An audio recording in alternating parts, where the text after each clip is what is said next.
નમસ્કાર વિદ્યાર્થી મિત્રો, એજ્યુટેકનો ચેનલમાં આપનું સ્વાગત છે.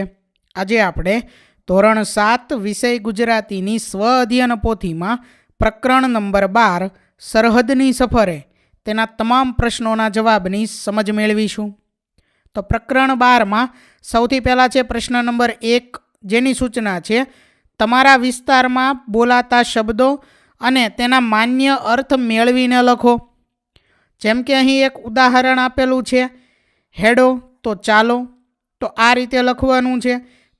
તો પહેલું અહીં લખેલું છે દિયો તો આપો, બીજું નકર તો નહીંતર, ત્રીજું હાચી તો સાચી, ચોથું જણ તો આદમી, પાંચમું લગન તો લગ્ન.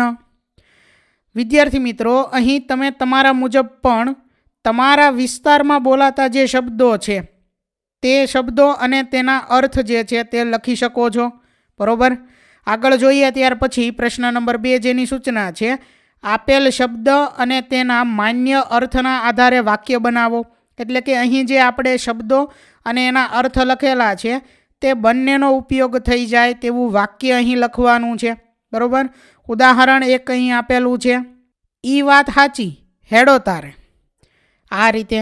તો પહેલું વાક્ય છે, મને તમારું સાચું સરનામું આપી દ્યો. બીજું, નકર મારે પાછું જવું પડશે. ત્રીજું, તમારી વાત હાવ સાચી છે. ચોથું, 2 જણ ખેતરમાં કામ કરે છે. પાંચમું, અમે આવતીકાલે લગ્નમાં જવાના છીએ. અહીં તમે તમારા મુજબ પણ વાક્યો બનાવીને લખી શકો છો.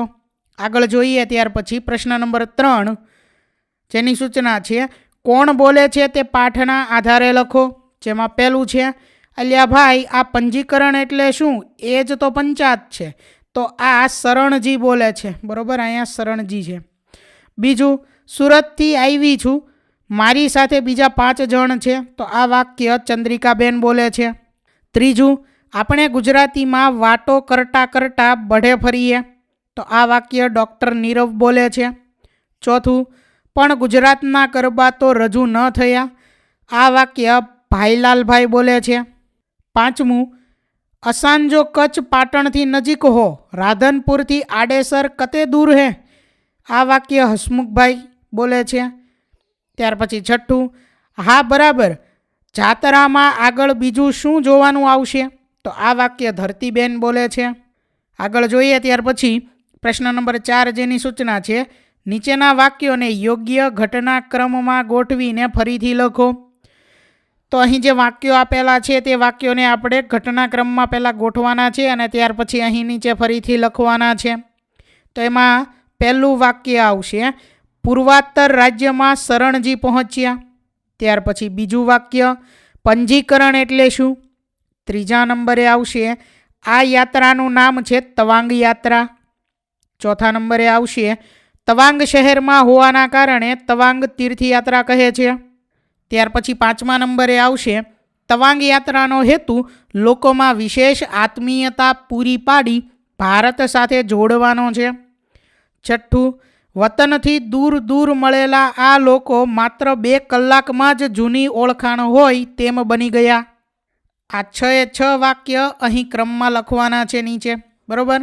ત્યાર પછી હવે આગળ જોઈએ પ્રશ્ન નંબર 5, જેની સૂચના છે બોલીના શબ્દો અને તેના વિસ્તાર સાથે જોડીને ફરીથી લખો. તો અહીં જોડકા જોડવાના છે. અહીં વિસ્તાર આપેલો છે અને અહીં બોલી આપેલી છે. તો જોડકા જોડવાના છે. સૌથી પહેલું છે સુરત. તો એની સામે અહીં આવશે, મસ્ત આઈડિયા છે, આપણે ગુજરાતીમાં વાતો કરતા કરતા બઢે ફરીએ. આ રીતે તેની બોલી હોય છે. બરાબર. ત્યાર પછી છે કચ્છ. તો એની સામે આવશે આ 3જા નંબરનું જે વાક્ય છે તે. બરોબર. ઇનતે રોંધો પ ખાધે મેં ઠાન પાયો, ઇંજી ગાલ કર્યો. ત્યાર પછી ભાવનગર. તો એની સામે આવશે, એમ ભૂખ્યા નિમાણા થાવમાં. આ રીતે જે અહીં લખેલા છે. બરોબર. આગળ જોઈએ ત્યાર પછી પ્રશ્ન નંબર 6, જેની સૂચના છે યોગ્ય વિકલ્પ પસંદ કરો. જેમાં પહેલો પ્રશ્ન છે, સાધુના આશ્રમને શું કહેવામાં આવે છે? તો અહીં 4 વિકલ્પ છે. વિકલ્પ અ મંદિર, બ મઠ, ક ગુફા અને ડ કુટીર. તો જવાબ છે વિકલ્પ બ મઠ. ત્યાર પછી આગળ બીજો પ્રશ્ન છે, વીરના શૌર્ય અને પરાક્રમની વાર્તાને શું કહેવામાં આવે છે? તો તો જવાબ છે વિકલ્પ ક, વીરગાથા. ત્રીજો પ્રશ્ન, તપસ્વી દ્વારા તપસ્યા કરવાનું સ્થાનને શું કહેવામાં આવે છે? તો જવાબ છે બ, તપસ્યા સ્થળ.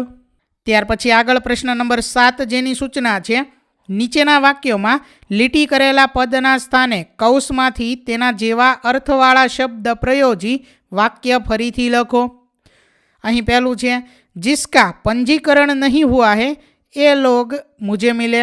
અહીં શબ્દ પંજીકરણ જે છે તેની નીચે લીટી કરેલું છે. હવે કૌંસમાં બે શબ્દ બીજા આપેલા છે, રજિસ્ટ્રેશન અને નોંધણી. તો આનો ઉપયોગ કરી અને આ વાક્ય ફરીથી લખવાના છે જે નીચે લખેલા છે. પહેલું વાક્ય છે કે जिसका રજિસ્ટ્રેશન નહીં હુઆ હે એ લોગ મુझे મિલે. ત્યાર પછી એવું બીજું વાક્ય, जिसकी નોંધણી નહીં હુઈ હે એ લોગ મુझे મિલે. તો આ રીતે બનશે. ત્યાર પછી આગળ જોઈએ બીજું. એની અંદર અહીં વાક્યો નીચે લખેલા છે. શું આવશે કે ગુજરાતના 25 વ્યક્તિઓ એકઠા થઈ ગયા, ગુજરાતના 25 માણસો એકઠા થઈ ગયા, આ રીતે આવશે. ત્યાર પછી ત્રીજામાં આવશે, ગુવાહાટી ઘણું જ જૂનું શહેર છે અને જોવાલાયક છે. એવું જ તે બીજું વાક્ય બનશે, ગુવાહાટી ઘણું જ પ્રાચીન શહેર છે અને જોવાલાયક છે. ત્યાર પછી આગળ ચોથાની અંદર પહેલું વાક્ય આવશે, જુદા જુદા વસ્ત્રોને જુદી જુદી પરંપરાઓ ખરી છતાં કંઈક તો એવું છે જે સૌને એક સૂત્રે જોડી રાખે છે. ત્યાર પછી એવી જ રીતે બીજું વાક્ય, જુદા જુદા પહેરવેશને જુદી જુદી પરંપરાઓ ખરી છતાં કંઈક તો એવું છે જે સૌને એક સૂત્રે જોડી રાખે છે. ત્યાર પછી પાંચમું વાક્ય અહીં આવશે, અરુણાચલ પ્રદેશમાં વિશિષ્ટ યાત્રા દર વર્ષે યોજાય છે. ત્યાર પછી બીજું વાક્ય, અરુણાચલ પ્રદેશમાં અલગ યાત્રા દર વર્ષે યોજાય છે. ત્યાર પછી હવે આગળ જોઈએ પ્રશ્ન નંબર 8 જેની સૂચના છે, અહીં આપેલી વિગત જવાબ રૂપે આવતી હોય તેવા પ્રશ્ન લખો. એટલે કે અહીંયા જે વિગત આપેલી છે, આ જે વિધાન આપેલું છે તે જવાબ રૂપે આવે તેવો પ્રશ્ન આપણે અહીં લખવાનો છે નીચે. પહેલું છે, ભારત દેશમાં કુલ 51 શક્તિપીઠો છે. તો આપણે એ રીતે લખી શકીએ પ્રશ્ન કે દેશમાં કુલ કેટલી શક્તિપીઠો છે, બરોબર. ત્યાર પછી બીજું, પાટણના દેવડા પ્રખ્યાત છે. તો આપણે એવું લખી શકીએ કે ક્યાંના દેવડા પ્રખ્યાત છે અથવા તો પાટણનું શું પ્રખ્યાત છે. ત્રીજું, સૈનિકોની વીરગાથા દર્શાવતું સ્મારક તવાંગ શહેરમાં છે. તો આપણે પ્રશ્ન આ રીતે બનાવી શકીએ કે સૈનિકોની વીરગાથા દર્શાવતું સ્મારક કયા શહેરમાં છે. ત્યાર પછી ચોથું, ગુજરાતના ગરબા પ્રખ્યાત છે. તો આપણે પ્રશ્ન આ રીતે બનાવી શકીએ કે ગરબા ક્યાંના પ્રખ્યાત છે અથવા તો ગુજરાતનું કયું નૃત્ય પ્રખ્યાત છે. આ દરેકમાં પ્રશ્નાર્થ ચિહ્ન આવશે, બરોબર, કારણ કે આપણે પ્રશ્ન બનાવવાના છે એટલે પાછળ પ્રશ્નાર્થ ચિહ્ન આવશે. આગળ જોઈએ ત્યાર પછી પ્રશ્ન નંબર 9 જેની સૂચના છે, તમારા વિસ્તારની પ્રસિદ્ધ વાનગીના નામ લખો અને સાથે અન્ય વિસ્તારની પ્રસિદ્ધ વાનગીના નામ પણ લખો. તો વિદ્યાર્થી મિત્રો, અહીં તમે તમારી જાતે પણ તમારા વિસ્તારની જે પ્રસિદ્ધ વાનગી હોય તેના નામ લખી શકો છો અને બીજા અન્ય વિસ્તારની પ્રસિદ્ધ વાનગીના નામ પણ લખી શકો છો. અહીં બોટાદ લખેલું છે તો ત્યાંની પ્રસિદ્ધ વાનગી ભૂંગળા બટેકા. ત્યાર પછી સુરેન્દ્રનગર લખેલું છે તો ત્યાંની પ્રસિદ્ધ વાનગીમાં આવશે સિકંદરની સિંગ. ત્યાર પછી અન્ય વિસ્તારની પ્રસિદ્ધ વાનગીમાં અહીં લખેલું છે રાજકોટના પેંડા અને ભાવનગરના ગાંઠિયા. ત્યાર પછી આગળ હવે પ્રશ્ન નંબર 10 જેની સૂચના છે, પ્રશ્નોના ઉત્તર લખો. જેમાં પહેલો પ્રશ્ન છે, તવાંગ યાત્રા વિશે ટૂંકમાં લખો. તો અહીં જવાબમાં લખેલું છે કે તવાંગ શહેરમાં ઈસવીસન 1962ના ચીન સાથેના યુદ્ધમાં વીરગતિ પામેલા સૈનિકોની વીરગાથા દર્શાવતું સ્મારક આવેલું છે. યાત્રાળુઓ આ શહીદ સ્મારકની મુલાકાત અવશ્ય લઈને ધન્યતા અનુભવે છે. દલાઈ લામાના પદચિહ્નો ત્યાં છે. અહીં દૂર દૂરથી અનેક શ્રદ્ધાળુઓ આવે છે. આ શહેર શીખ ધર્મના પ્રથમ મહાન ગુરુ નાનક દેવનું તપસ્યા સ્થળ હતું જેને નાનક લામા કહે છે. ત્યાર પછી હવે આગળ જોઈએ પ્રશ્ન નંબર 2, શરણજીના જીવમાં જીવ કેમ આવ્યો? રાજીના રેડ શા માટે થઈ ગયા? તો જવાબ છે કે શરણજી સભામાં મોડા પહોંચ્યા હતા અને સભા શરૂ થઈ ગઈ હતી. સભામાં પંજીકરણ વિશે વાત કરવામાં આવી પણ તેઓ તેનો અર્થ સમજતા ન હતા. જ્યારે તેમને સુરતથી આવેલા ચંદ્રિકાબહેન મળે છે ત્યારે તેમને પંજીકરણ અંગેની ચિંતા જતી રહે છે. આથી તેમના જીવમાં જીવ આવ્યો અને તેઓ રાજીના રેડ થઈ ગયા. ત્યાર પછી હવે આગળ જોઈએ પ્રશ્ન નંબર 3. સરહદની સફરે માં ગુજરાતના કયા કયા વિસ્તારનો ઉલ્લેખ કરવામાં આવ્યો છે તેની યાદી તૈયાર કરો.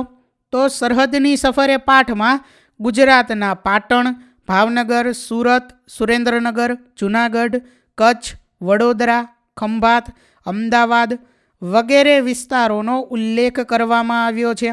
ત્યાર પછી આગળ પ્રશ્ન નંબર 4. સરહદની સફરેમાં ગુજરાતમાંથી કોણ કોણ તવાંગ યાત્રામાં જોડાયા હતા?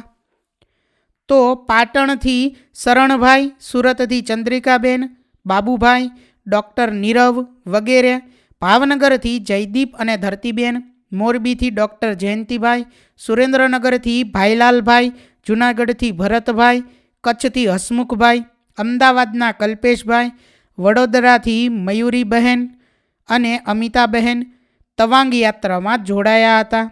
ત્યાર પછી હવે આગળ પ્રશ્ન નંબર 5. શું તમે કોઈ યાત્રામાં ગયા છો? કોની સાથે?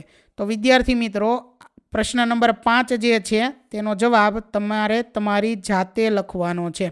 બરાબર? તમે જે યાત્રામાં ગયા હો તેના વિશે તમારે અહીં જવાબમાં લખવાનું છે. બરાબર? ત્યાર પછી હવે આગળ જોઈએ પ્રશ્ન નંબર 6. તમારા માટે તવાંગ યાત્રા શા માટે મહત્ત્વની છે?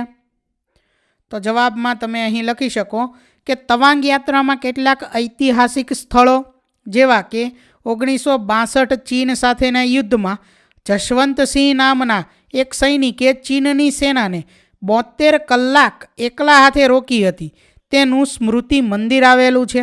દલાઈ લામાના પદચિહ્નો ત્યાં છે. આ શહેર શીખ ધર્મના પ્રથમ મહાન ગુરુ નાનક દેવનું તપસ્યા સ્થળ છે. આથી મારી દ્રષ્ટિએ તવાંગ યાત્રા મહત્ત્વની ગણાય છે. ત્યાર પછી આગળ પ્રશ્ન નંબર 11 જેની સૂચના છે કે તમે કરેલા પ્રવાસ અથવા તો પર્યટન વિશે 10 લીટીમાં લખો. તો વિદ્યાર્થી મિત્રો, આ કાર્ય તમારે જાતે કરવાનું છે. બરાબર? તમે જે કોઈ પ્રવાસ કે પર્યટનમાં ગયેલા હો તેના વિશે તમારે અહીં 10 લીટીમાં લખવાનું છે. તો વિદ્યાર્થી મિત્રો, અહીં ધોરણ 7 વિષય ગુજરાતીની સ્વ અધ્યયન પોથીમાં પ્રકરણ નંબર 12 તેના તમામ પ્રશ્નોના જવાબનું સોલ્યુશન પૂર્ણ થાય છે. વિદ્યાર્થી મિત્રો, આપેલા વિડીયોની જો તમારે પીડીએફની જરૂર હોય તો તમે આપણી એપ્લિકેશન સ્માર્ટ સાથી પરથી મેળવી શકશો. વિદ્યાર્થી મિત્રો, આપણી એપ્લિકેશન સ્માર્ટ સાથી પ્લે સ્ટોરમાં આવી ગઈ છે, જેની અંદર તમે બધા વિભાગ જોઈ શકો છો. તેની અંદર વિવિધ ધોરણ છે. ધોરણ ઉપર ક્લિક કરતાં વિવિધ વિષય ખુલશે. વિષય ઉપર ક્લિક કરતાં તેની અંદર આવતા પાઠ ખુલશે. તેની અંદરથી તમે પાઠ્યપુસ્તક પણ ડાઉનલોડ કરી શકો છો. તેની અંદર આપેલા પાઠમાં ક્લિક કરતાં તમે પાઠની પીડીએફ, સ્વાધ્યાયની પીડીએફ, સ્વાધ્યાયન પોથીની પીડીએફ, પાઠના વિવિધ વિડીયોઝ, સ્વાધ્યાયના વિડીયોઝ, સ્વાધ્યાયન પોથીના વિડીયોઝ બધું જોઈ શકો છો અને ડાઉનલોડ પણ માત્ર એક ક્લિકમાં કરી શકો છો. વિદ્યાર્થી મિત્રો, આપણી એપને સપોર્ટ કરજો, ડાઉનલોડ કરજો. થેન્ક યુ દોસ્તો. એજ્યુકટેકનો ચેનલ તરફથી વિડીયો નિહાળવા બદલ આપનો આભાર. આવા બીજા વિડીયોઝ નિહાળવા માટે અમારી યુટ્યુબ ચેનલ એજ્યુકટેકનો અત્યારે જ સબસ્ક્રાઇબ કરો. આભાર દોસ્તો.